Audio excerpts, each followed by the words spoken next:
Di sepanjang pantai utara Tangerang, pagar bambu sepanjang lebih dari 30 km berdiri kokoh, membelah lautan dengan diam yang mencekam. Sebuah pagar yang, meskipun dibangun dengan tujuan melindungi daratan dari abrasi, justru memicu ketegangan di kalangan masyarakat pesisir dan nelayan. Para nelayan yang sehari-harinya bergantung pada laut kini terhalang, terkepung oleh struktur yang lebih menyerupai penghalang daripada pelindung. Kehadiran pagar bambu tersebut menjadi tanda tanya besar bagi nelayan yang merasa akses mereka terhadap laut dibatasi.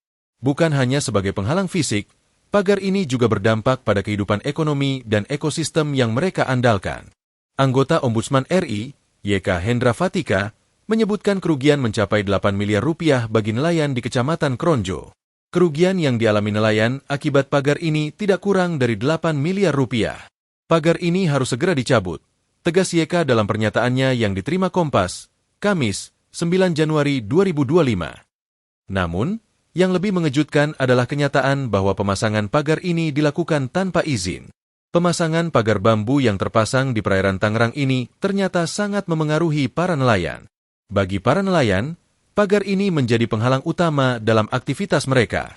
Jalur menuju lokasi penangkapan ikan yang biasa digunakan kini tertutup, memaksa mereka memutar lebih jauh. Direktur Pengawasan Sumber Daya Kelautan KKP Sumono Darwinto mengatakan, pagar laut di Tangerang ini lebih dari sekadar penghalang fisik, tetapi turut merusak habitat alami yang menjadi tempat hidup biota laut. Pagar ini tidak hanya menghalangi nelayan, tetapi juga menghancurkan habitat penting bagi ekosistem laut. Ujar Sumono, ekosistem laut yang terpengaruh kini semakin rapuh, dengan kemungkinan berkurangnya populasi ikan dalam jangka panjang.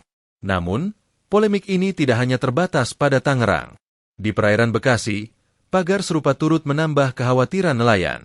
Rodin, seorang nelayan tradisional di Bekasi, mengungkapkan bagaimana perahunya rusak akibat pagar bambu yang dipasang oleh PT Tunas Ruang Pelabuhan Nusantara, TRPN, dan PT Mega Agung Nusantara, MEN. Iya, nyangkut. Karena, patok, kena tanggul, bocor. Rugi nelayan juga, ujar Rodin saat dikonfirmasi. Rodin mengemukakan, banyak nelayan lainnya juga mengalami kerusakan serupa. Ia pun menyarankan agar pembangunan tanggul tersebut dihentikan untuk mencegah kerusakan lebih lanjut. Seorang nelayan tradisional lainnya, Tayum, juga mempertanyakan izin dari proyek tersebut. Kami bertanya-tanya, dan apakah sudah mendapatkan izin atau belum, ujar Tayum. Keberadaan pagar bambu yang membentang di perairan Bekasi ini, meskipun dibangun dengan tujuan menata kawasan pelabuhan, malah menambah masalah bagi nelayan. Di tengah ketegangan yang terus berkembang akibat keberadaan pagar laut, terutama di perairan Kabupaten Tangerang, masyarakat semakin lantang meminta kejelasan mengenai siapa yang bertanggung jawab atas proyek ini.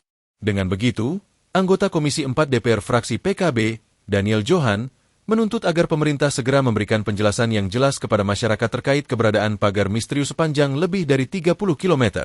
Yaitu tugas pemerintah aparat terkait, harus segera menjelaskan kepada masyarakat agar wibawa pemerintah terjaga, ujar Daniel kepada Kompas, Senin, 13 Januari 2025.